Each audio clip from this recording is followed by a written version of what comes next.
There's nothing more pathetic than an aging hipster.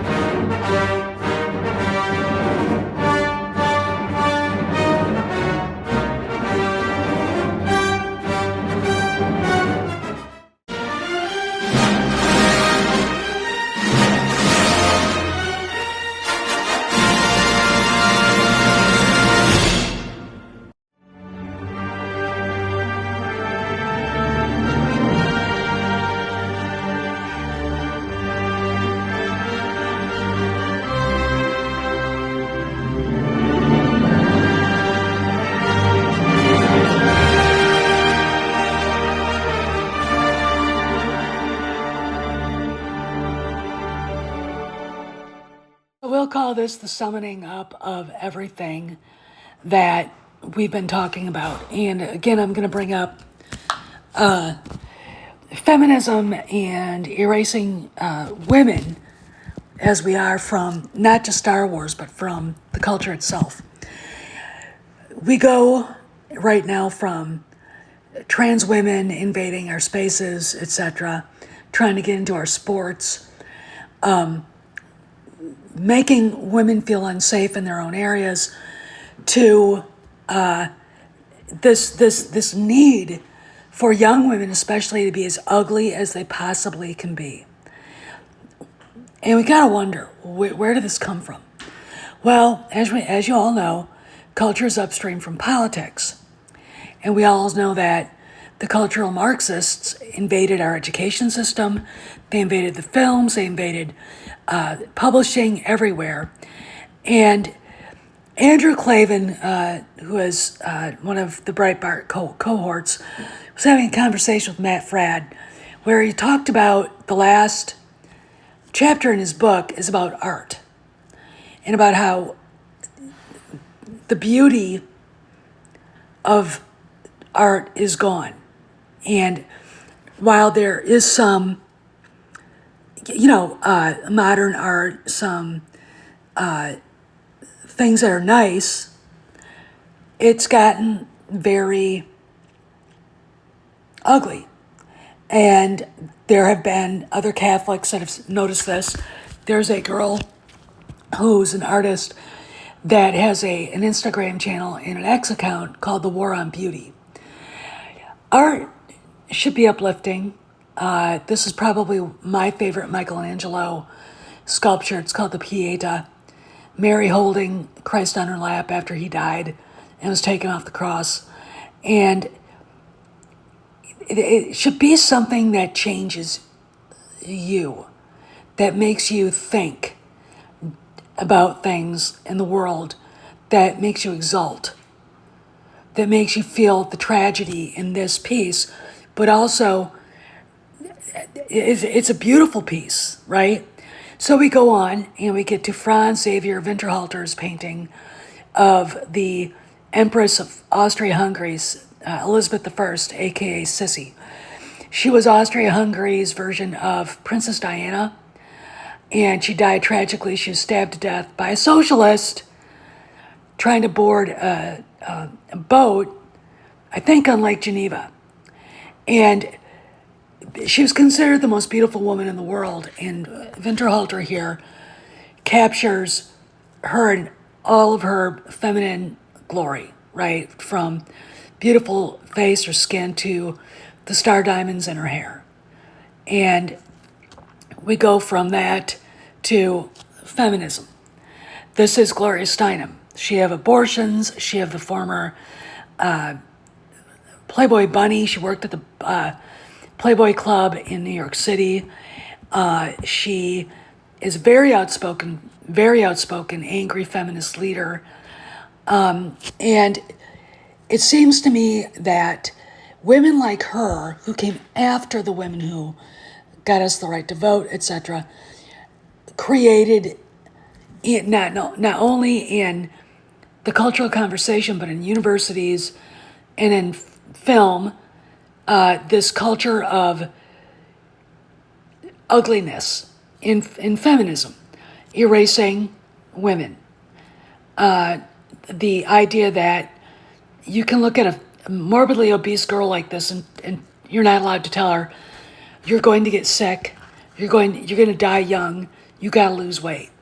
Not allowed to say that, all right? Not allowed to be honest. That would be fat shaming. And they honestly think if you go to the gym, you're a white supremacist. They honestly think that. So what's going on here? Well, it's erasing women, in my opinion.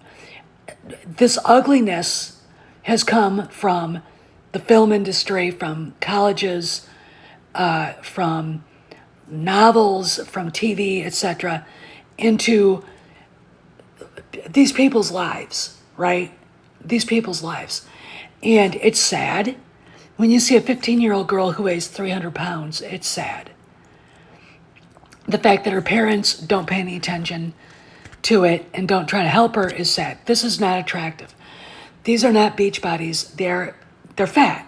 They're fat. They're disgusting, right? And this is erasing women. People don't want to see this. You know, we went from a culture that Heidi Klum strutting down the runway and Claudia Schiffer and Christy Brinkley and Kim Basinger and Michelle Pfeiffer to pigs like this, right? I mean, this is not attractive, but it's all part of the cultural Marxist doctrine. This is what they want. They want girls to defy and deny their feminism, their femininity, right? I mean, this is not feminine. This is gross, right? But where does it come from? Well, the examples I'm going to use are from The Last Jedi, and one is very skinny and the other is not, and is intentionally dressed poorly to accentuate this. Here we are, Laura Dern. She's a film actress. I'm not going to call her a movie star because she's not. But she purposely did her hair this way and did all this. It's unattractive. Guys don't like this on purpose. The character she's playing is a so-called non-binary, pansexual freakazoid. And she's a misandrist.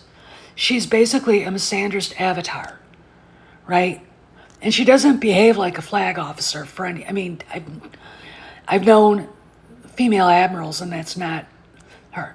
Rose Tico, beautiful Vietnamese girl, that haircut, dressed like a potato sack, intentionally taking away what would make her attractive, right?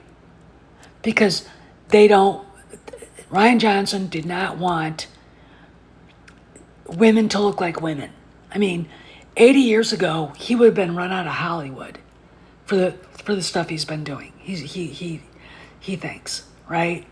I mean, he wouldn't know what to do with Hedy Lamarr or Marilyn Monroe. He'd try to make them ugly. You know, why? Because that's feminism now, right?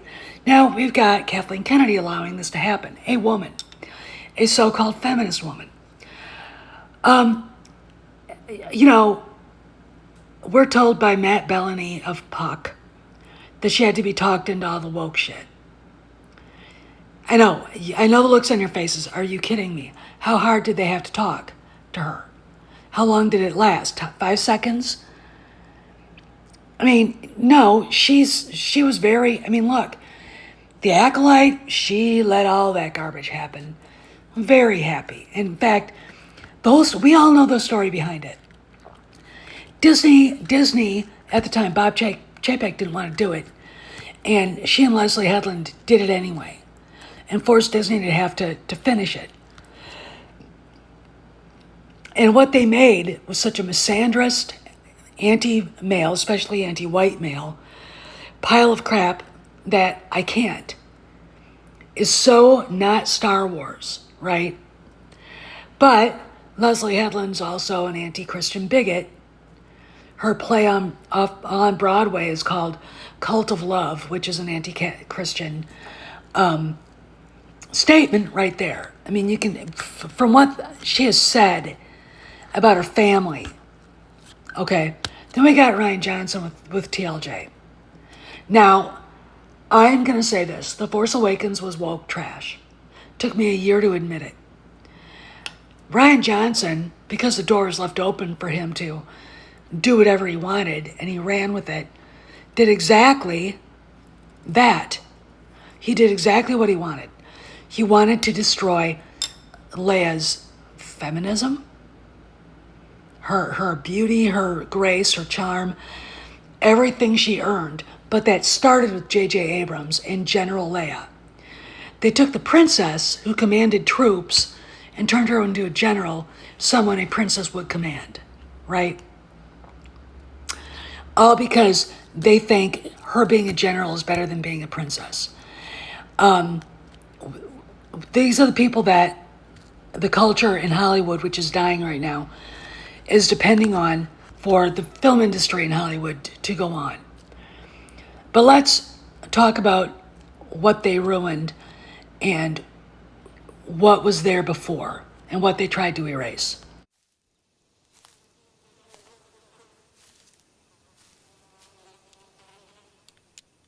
That is one big pile. Excuse me. I believe I asked you to put a chick in this and make her gay. For 10 long weeks, the Star Wars company labored on the suburban London sound stages, bringing to life a film that had begun as an idea with George Lucas 3 years before. So it's not a surprise to the fans out there that George Lucas wrote much better characters in Leia and Padme Amidala than Kennedy-era clowns did, because they were women. And men are now proven to be more romantic than women when it comes to telling stories. So we're going to concentrate on Leia because that's what we do here. I talked about Leia before in Stealing Leia, but I want to talk about how she is the opposite of what Ryan Johnson thinks, what J.J. Abrams thought. She is the opposite of what Kathleen Kennedy thinks. The fact that they would reduce her to a general is insulting. It's insulting to George. The fact that they thought it was misogynist for him to make her a princess. I mean, Leslie Headland calling him a misogynist. You've heard the complaints on this channel from her in her own words. They don't understand, because I don't think they really ever really fully understood what George was doing. Look at this picture here. Where's Leia? She's standing above the guys on a pedestal. These are people that, women and men, who think a woman being on a pedestal is somehow misogynist. And it's not. It's a place of honor.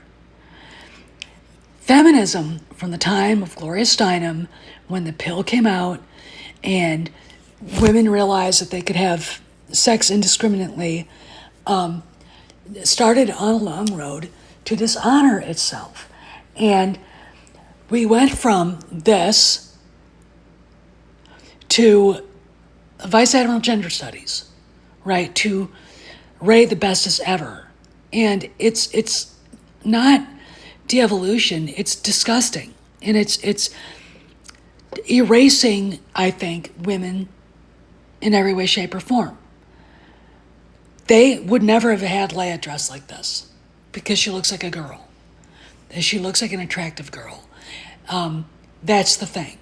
We're dealing with people who, some of them, I'm going to call some out, that are very uncomfortable with being women, and some men that are very happy to keep that message out because virtue signaling, they win points. And, I don't know, does Ryan Johnson have problems with his mother, sisters? I don't know. No, Leslie Headland does. But this isn't what they want. This isn't what they wanted to portray. Because men involved found this beautiful. I didn't put a picture of Leia in her slave Leia costume because We all know what they think about that. And it's like, it's a costume in a movie, and it's there to show Jabba the Hutt's subjugation of Leia, and then she still chokes him with her own slave chains. I mean, what do you want? You know? And yet, we're here watching these people squat on this character, and absolutely, they don't even consider Padme Amidala. Even though Padme in Attack of the Clones and in The Phantom Menace was very much a warrior out there fighting alongside Anakin and Obi-Wan. In Revenge of the Sith, she's pregnant with the twins. She can't go out there and do things like that. And they think that's a bad thing. I mean, but these are people who get upset at the Secretary of Transportation because he has, 10 children? He's Catholic. So what? I mean, what is wrong with that? Because they don't like being women, all right? They don't want to have children. They don't want to be attractive to men. I mean, God knows one of them suddenly finding themselves back in 1975 and meeting Harrison Ford. And if they're pretty, he might take a look at him twice. Oh my God, he can't notice me. I gotta be ugly. That's first off, it's unnatural for a woman to feel that way. So what they're doing, what they did to Leia, is they took away her maturity, they took away her vulnerability, they took away everything that she had earned by the time the end of Return of the Jedi happened. They took all of that away. And what they replaced it with was cultural Marxist garbage, right? She no longer was princess. They demoted her. They took away her womanhood. They basically turned her into, I don't know, maybe Ryan Johnson's mommy. Selfish, doesn't care about anything else but her job. I mean, when I picked up the book Bloodlines by Claudia Gray and was mortified. Here's Leia trying to pretend that she's not Darth Vader's daughter. Okay. You know, why would you want to get rid of the EU? Because we're dealing with grown-up issues in a grown-up way. Instead, the maturity that these characters gained is gone, right? But when you think about the people who wrote the stories, who wrote all of this, they're not grown-ups themselves. I mean, they're not. And they believe this bullshit about women needing to be ugly and women needing to do this and not be attractive to men. And it takes away from the art. And again, these movies should be beautiful, and they're not. They're ugly. And they're the perfect example of the ugliness that Hollywood keeps putting out there. May I introduce you to Bella Ramsey of The Last of Us, the non-binary potato, okay? I mean, that's really all I need to say, right? This is what we're dealing with. From the films themselves, to the actresses that are out there, to the messages in the films, just look at the Oscar red carpet. It's tragic. Because these women are uncomfortable being women, right? Cynthia Olivero can wear all the big dresses she wants. She still doesn't have a hair on her head, and she's got that stupid ring in her nose that is so distracting, but it's there for the reason, to distract. It's not beautiful, and she knows it, right? So this is the summoning up. The problem with what's going on at Lucasfilm and what is cultural Marxism mixed with fourth wave feminism has really hurt Star Wars. It has hurt Hollywood itself. And Hollywood is in the doldrums right now. The film industry is not doing well. Why? Because of cultural Marxist, woke, feminazi crap. And this is the result of decades of garbage stemming all the way from 1920 in Frankfurt, Germany. So this is Steph, signing out. See you around the galaxy.